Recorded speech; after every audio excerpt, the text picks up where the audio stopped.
Jaylen Brown can easily play a forward. He's a guard / forward.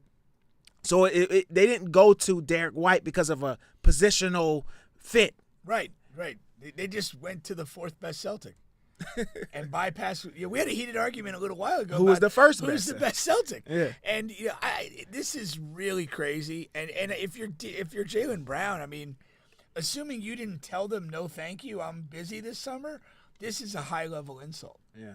You absolutely earned it. You're not going to come off of a better situation than Finals MVP, Eastern Conference Finals MVP on a championship team. As far as like you're the hottest guy going. Yeah. You can't have a better resume right now than that. So Kawhi drops out. We know probably injury related. I don't even know why Kawhi even played with these guys. He knew. We knew. He knew. The Clippers knew. There was just no way he was going to be able to play in this. He needs as much rest as Joe Biden needs. And then they replaced him with Derek White, the guard from Boston Celtics, formerly from he's originally a Spur.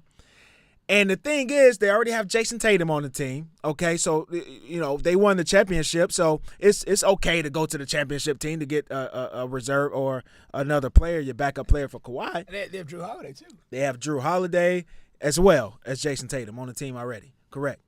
Now, how did Jaylen Brown get overlooked is crazy to me, and it seems like it's a continuance of disrespect. He didn't make an All-NBA team this year, which he has in the past.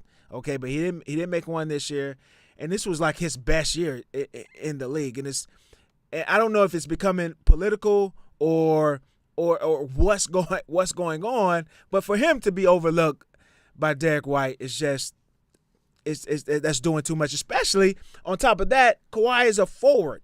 Okay. Jaylen Brown can easily play a forward. He's a guard / forward. So they didn't go to Derek White because of a positional fit. Right. They just went to the fourth best Celtic and bypassed. We had a heated argument a little while ago. Who was the first best? Who's the best Celtic? Yeah. And this is really crazy. And if you're Jaylen Brown, I mean, assuming you didn't tell them no, thank you, I'm busy this summer. This is a high level insult. Yeah.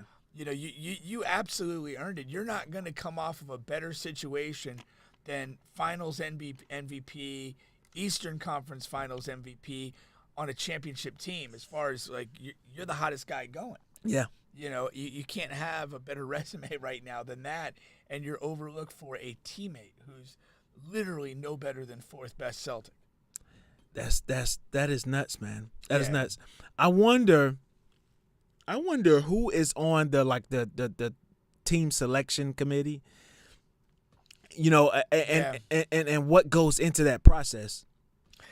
I would assume that you have, I think most national teams operate with kind of like a player pool. It's not like a hard concrete thing. You could always, upset the apple cart and bring a guy in who's playing really great and welcome into the pool. But you kind of have a pool of guys that you're monitoring that you would like to have available for a major tournament like the Olympics or World Championships.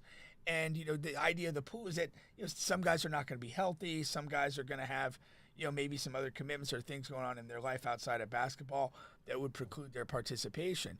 So I think you're just always literally working with a group of guys. Right. Now, you mentioned the political component. Derek White has been on a Team USA here or there in some of the lesser events. I thought Jaylen Brown was. I stand corrected if he wasn't. But I do think there's a political component in this, in that when you've kind of been like a servant of the program, so to speak, you might get a preferential thing if they're in a pinch. If you've showed up and played some of the lesser tournaments and been a good guy in doing it, they'll probably, we need a 12th guy. Let's call Derek White. He's a really good dude, and he's helped us in the past. Right. Then there's the proactive side of the politics where you kind of, go out and try and make sure you secure like an Embiid commitment who had some options internationally to play elsewhere, but you're going to lock him in because of what he brings to the Team USA dynamic. Exactly. Now I'm going through his profile here. He was a member of the 2014 USA under 18. That team medal gold. Okay. Junior National Select Team. And then in 2020, 2021. This is Jaylen Brown? Yeah. Okay. Jaylen Brown. He was named a finalist for the 2020 USA national team, but didn't make it. Okay. Yeah, and then it skips to 2024, and he was just named to the player pool. Okay. But didn't make it again. Okay. So, yeah. So no, he hasn't. Only as a under 18 when he want to go. Yeah, that's funny. That's really a slap in the face to not be regarded in this group, and particularly when an opening comes available. Even if you say whatever, we kind of overlooked or we had guys that we're already sort of committed to, so we're not going to overreact to your finals performance. But Kawhi gives you the opportunity to make amends on that, and you drop the ball. Ray says he hit somebody's wife. He had to. Seems to run heavy in Boston. Yeah. Ime Udoka and the spirit of Ime lives on in Boston. Let's move it along into the other Team USA news. I think they're just getting vengeance for somebody shitting in Bill Russell's bed back in the 60s. We're going to smash all your women up here in Boston. Oh, man, make sure they're white women. Yeah, of course. So the talking of town, there's a couple of tea leaves that have been going out. So, of course, you had the Anthony Edwards quote about this team is going to need to fit in around me, okay? And then a lot of people are asking, like Carmelo was asked about who is the Team USA's number one scorer. And then also his son was asked, this is just a sidebar here, Carmelo's son, who is he's going to college to play, right, soon? I think he's got another year in high school before.